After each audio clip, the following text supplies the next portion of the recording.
Today we will be going over the body defense against infection.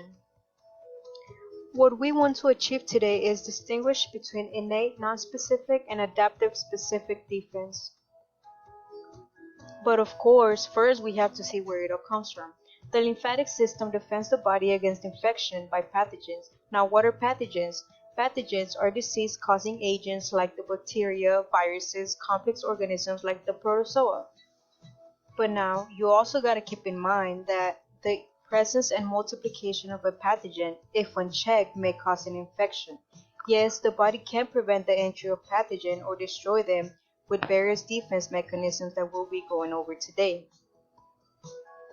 The first defense mechanism will be an innate nonspecific defense.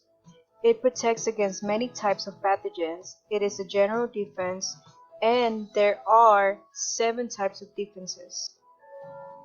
Species resistance is resistant to certain diseases that affect other species.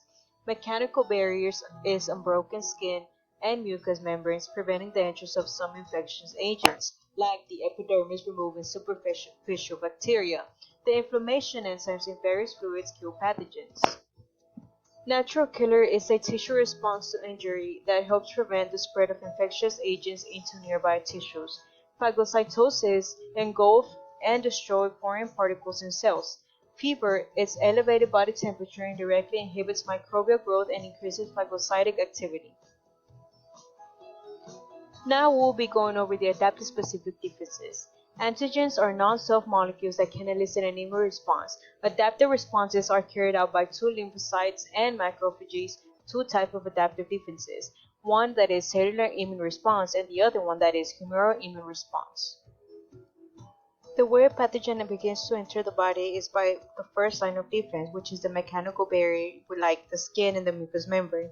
It then goes to the second line of defense with the natural killer cells, inflammation, phagocytosis, fever. The third line of defense is the cellular immune response and the humoral immune response. Antigens are receptors on the surface of lymphocytes enabling the cells to recognize non-self antigens. Antigens may be proteins, polysaccharides, glycoproteins, and glycolipids. The most effective antigens are large and complex molecules. Lastly, we have the haptens, small molecules that are not antigenic by themselves, but when they combine with a large molecule in the body, they can evoke an immune response.